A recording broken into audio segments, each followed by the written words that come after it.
मेरी आज की कहानी में मैं आपको बताऊंगा कि क्या सच में आत्मा होती है या लोगों का ये भ्रम है। रवि, अभी कैसी है तुम्हारी बीवी की तबीयत? ठीक तो है, लेकिन इसी महीने डिलीवरी है।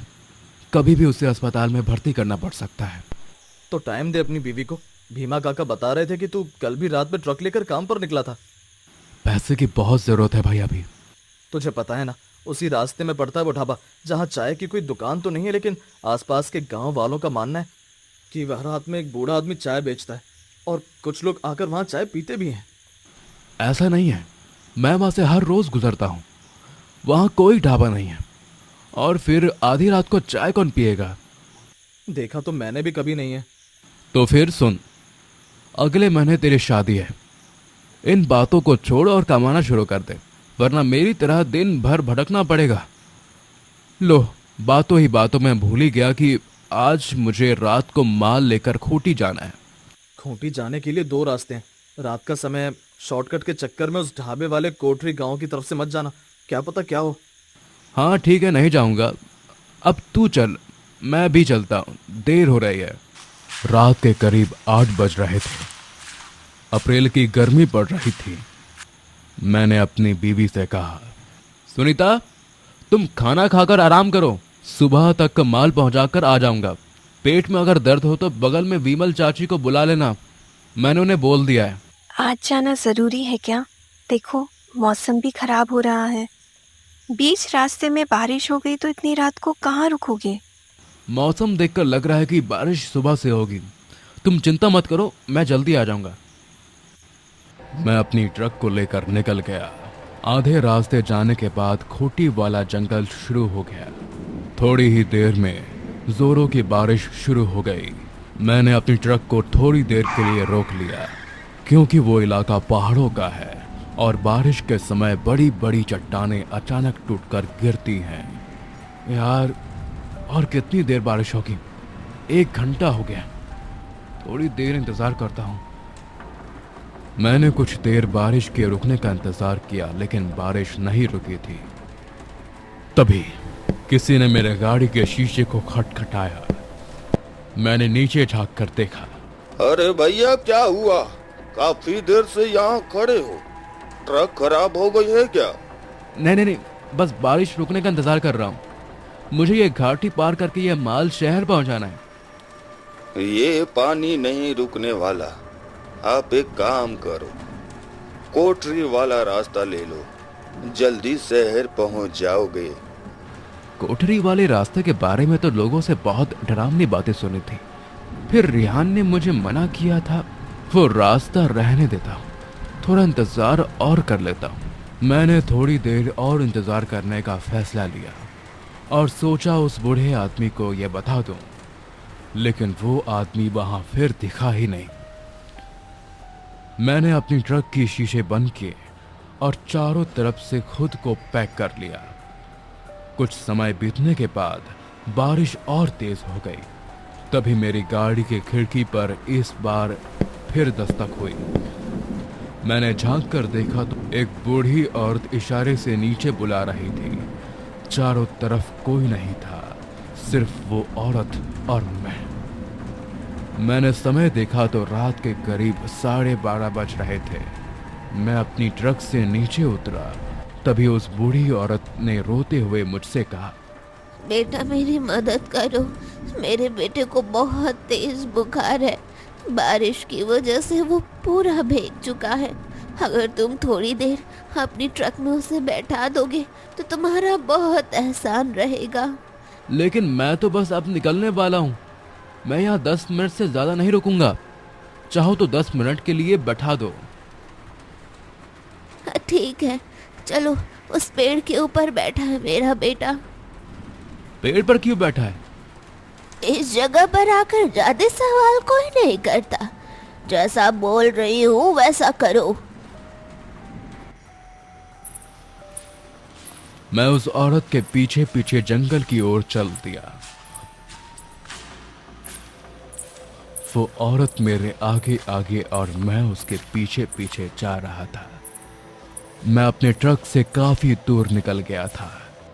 तभी मैंने उस बूढ़ी औरत को चिल्ला कर कहा, और कितनी दूर जाना है? आपका बेटा कहाँ पर है? उस औरत ने कोई जवाब नहीं दिया। मैं समझ गया था कि कोई गड़बड़ है और सीधा अपने ट्रक की ओर दौड़ा। ट्रक में बैठकर चैन की सांस ली। तभी मैंने देखा कि वो बूढ़ी औरत मेरी तरफ भाग कर आ रही थी। मुझे अंदर से बहुत डर लग रहा था। मैंने फिर शॉर्टकट वाला कुटी का रास्ता लिया और आगे चल दिया। अब मैं बिल्कुल आराम महसूस कर रहा था। थोड़ी देर में मैं शहर पहुंचने वाला था। तभी मुझे भूख लगी और मैं अपनी गाड़ी चलाते हुए इधर उधर देख रहा था ताकि कोई दुकान मिल जाए।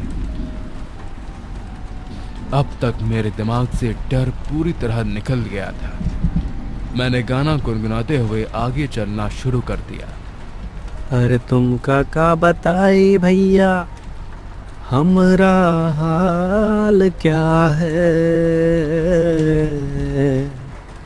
निकले थे हलवा खाने, मुंह ही जल गया है। अरे ये ढाबा आ गया, चलो उधर का चाय ही पी लेते हैं। मैं ढाबे के अंदर गया जहां एक बूढ़ा आदमी चाय बना रहा था और 2-4 लोग बैठकर चाय पी रहे थे। मैंने भी उस बूढ़े बाबा से कहा, बाबा, ओ बाबा, एक चाय मेरी भी लगा देना, मलाई मार के। हाँ। बूढ़ा आदमी मेरी बात का कोई जवाब नहीं देता और चुपचाप बाकी की चाय देने लगता है। मैंने एक बार फिर उस बूढ़े आदमी से कहा, चाचा, ओ चाचा, कहाँ खो गए? एक चाय इधर भी। उस बूढ़े आदमी ने इशारे से मुझसे हाँ कहा और चुपचाप मेरे लिए चाय निकाल कर ला दी। मैंने चाय ली, लेकिन बात मेरी समझ में नहीं आ रही थी। जितने भी लोग हाथ में चाय लेकर बैठे थे, कोई भी एक दूसरे से बात नहीं कर रहा था। मैंने उन लोगों से बात करनी चाहिए, लेकिन अरे भैया, आप लोगों की चाय ठंडी हो रही है, आप लोग अपनी अपनी चाय पी क्यों नहीं रहे? काफी देर हो गई, लेकिन वे लोग चाय को लेकर सिर्फ जंगल की ओर देख रहे थे। उन लोगों की चाय कब की ठंडी हो गई थी। मेरे कुछ भी समझ में नहीं आ रहा था कि आखिर वे लोग क्या कर रहे हैं। तभी मैंने देखा कि वो औरत जो मुझे रास्ते में मिली थी, वो भी वहां पर आकर बैठ जाती है। एक पल के लिए मुझे उससे डर लगा, लेकिन फिर मुझे यह एहसास हुआ कि शायद वो सामान्य औरत ही है। अब मुझे उस औरत से डर नहीं लग रहा था। बूढ़ा आदमी चुपचाप उसके हाथ में भी चाय पकड़ा देता है और वो औरत भी जंगल की ओर देखने लगती है। मैंने उस औरत से पूछा, माता जी, आपका बेटा कैसा है? ठीक है ना? और आपका बेटा कहाँ है? तुम कौन हो? मैं वही जो थोड़ी देर पहले सड़क पर मिला था, ट्रक ड्राइवर। अपने बेटे को मैं वहाँ खेत में सुला कर आई हूँ। अरे, तो आप उसे वहां खेत में सुलाकर चाय पीने आ गई? इस बीच उसे कुछ हो गया तो? यहाँ से पहले अपने पति को भी तो लेकर जाना है ना, उसी के लिए बैठी हूँ। मुझे उन लोगों की बातें अजीब लग रही थी, लेकिन मैंने उन पर ध्यान ना देते हुए चाय पीना शुरू कर दिया। जब मैंने अपनी आधी चाय पी ली तो देखा कि बूढ़ी औरत अपनी चाय हाथ में लेकर बीच सड़क पर बैठ गई और रोने लगी।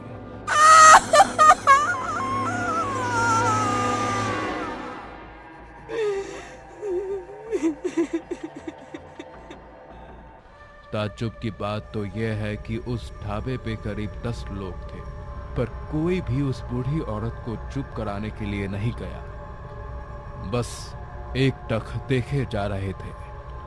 अब मुझे अपनी दोस्त की कही बातों पर थोड़ा थोड़ा यकीन हो रहा था। मुझे लगा कि मुझे वहां से निकलना चाहिए, लेकिन तभी उस बूढ़े आदमी ने मुझे डांट कर कहा, तुम खड़े क्यों हो गए? चाय पिए बिना यहाँ से जाना नहीं है। मैंने जल्दी जल्दी चाय पी, लेकिन अजीब बात यह थी कि वो चाय खत्म ही नहीं हो रही थी।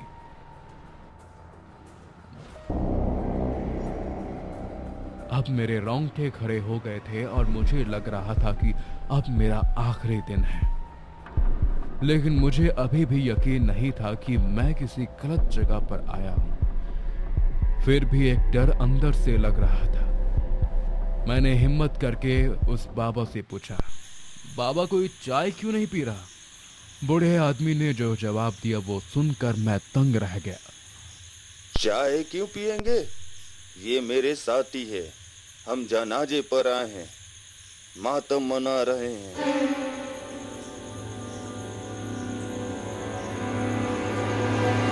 यह सुनकर मेरे पैर जैसे वहां जम गए थे।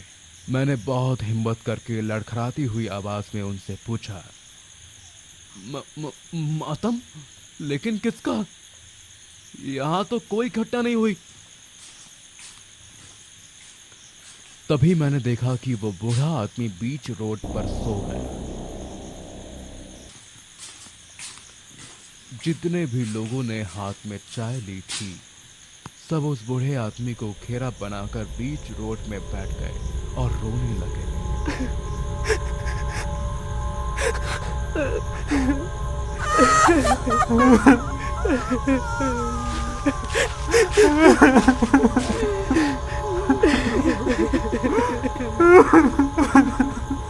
वो बूढ़ी औरत उस बूढ़े आदमी के बगल में अपने बच्चे को लेकर बैठ गई और रोने लगी।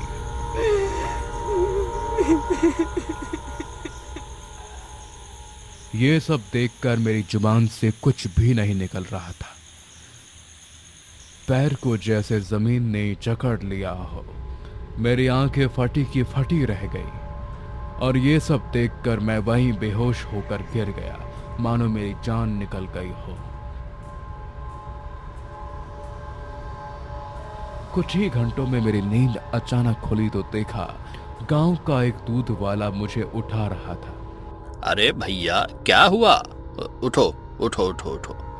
रात में ज्यादा पी ली थी क्या, जो रोड पर ही सोए हो? मैं ठीक हूँ, मुझे कुछ नहीं हुआ। ठीक हो? कुछ नहीं हुआ? इसका क्या मतलब है? मैंने उस दूध वाले को सारी बातें बताई तो उसने कहा, अरे भैया, आपको नहीं पता? आज से 2 साल पहले एक बूढ़े आदमी और उसके बच्चे का सड़क हादसा हो गया था। उस वक्त उस बूढ़े आदमी के ढाबे पर 4-5 लोग चाय पी रहे थे, लेकिन कोई भी उन्हें अस्पताल नहीं ले गया। कुछ देर बाद सड़क पर ही वो बूढ़ा आदमी और उसका बेटा अपना दम तोड़ दिए। थोड़ी देर बाद उस बूढ़े आदमी की पत्नी वहां आई और यह सब देखकर उसने भी खुद को पेड़ से लटका लिया। अगर उस आदमी को समय पर अस्पताल ले जाया जाता तो वो बच जाता, लेकिन किसी ने उसकी मदद नहीं की। मैंने उस बूढ़े आदमी के साथ कुछ और लोगों को देखा जो उसके ढाबे पर चाय पी रहे थे। हाँ, ये वही लोग थे जो उस बूढ़े आदमी और उसके बेटे को मारने के लिए रोड पर छोड़ दिए थे। मैंने तो यहाँ तक सुना है कि उसके बाद उस बूढ़े आदमी की पत्नी ने उन सारे लोगों को मार दिया जो उस रात उसकी मदद नहीं किए थे। आज भी वो बूढ़ा आदमी उस ढाबे पे रात 12 बजे के बाद चाय बेचता है और उसकी पत्नी और बेटा उससे मिलने आते हैं, और जो भी उनकी चाय पी लेता है उसे वो मार देता है। तुम्हारी किस्मत अच्छी थी भाई कि तुमने पूरी चाय खत्म नहीं की, वरना उस आदमियों के साथ रोज इस ढाबे पर तुम भी दिखते। उसके बाद मैंने उस दूध वाले को बिना कुछ कहे वहां से माल पहुंचाकर सीधा घर लौटा और दोबारा कभी अपनी गाड़ी को खूंटी गांव की तरफ नहीं मोड़ा।